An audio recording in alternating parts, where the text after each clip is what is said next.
I've got a friend who's a medical first responder.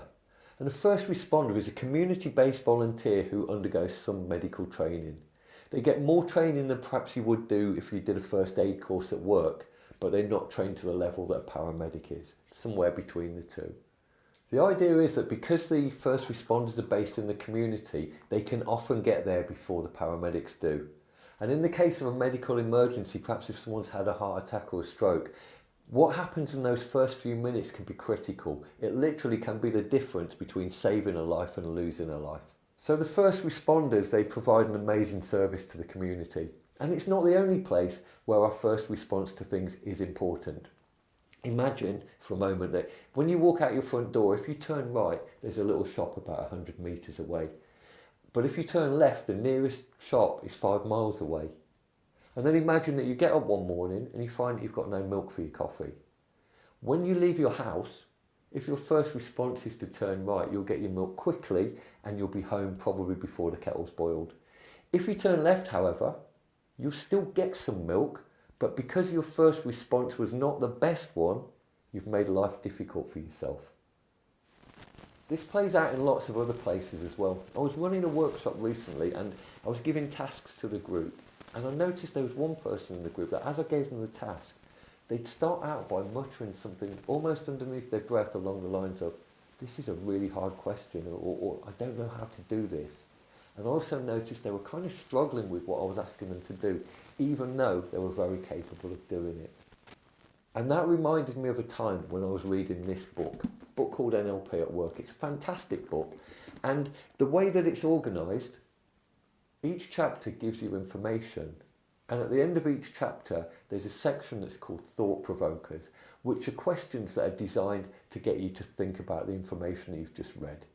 And I noticed myself one day reading a question and saying to myself, that's a really hard question.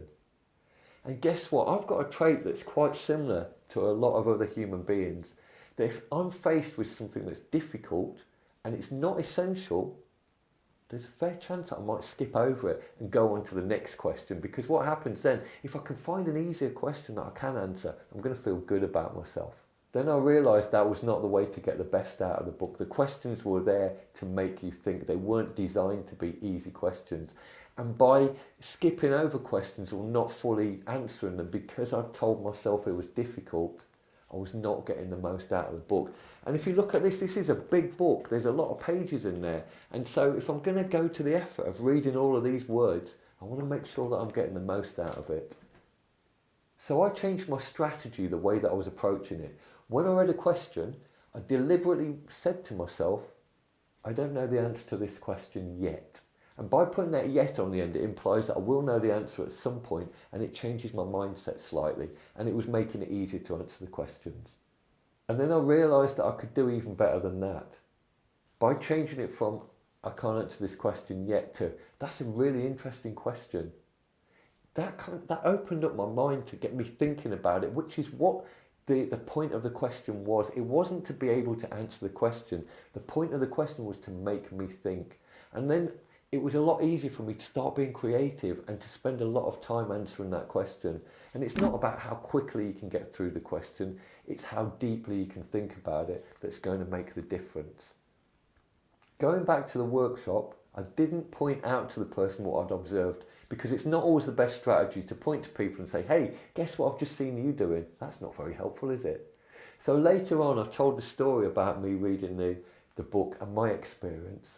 And then I noticed a little bit later when I gave the group another task that the person stopped and deliberately said to themselves, that's an interesting question. And from that point on, they seemed to be a lot more engaged in the workshop, and I think they got a lot more from it. Human beings are creatures of habit. So if we have the habit that if we're faced with a question we don't know the answer to, telling ourselves it's a difficult question, what we're really doing is we're talking ourselves out of being able to answer it. And if we're talking ourselves out of one thing, it's quite likely that that's a pattern that we repeat elsewhere, that we talk ourselves out of other things as well. Now, there's plenty of other people out there who are more than willing to talk you out of being able to do things. We need to make sure that our own self-talk is talking us into things instead. So my question for you today is very simple. When you're faced with a question that you don't know the answer to, or you're faced with a task that you don't know how you're going to approach it, what is your first response? Is it one that's likely to get you to that milk quickly, or is it one that's going to take you 5 miles out of the way and makes your life more difficult than it needs to be?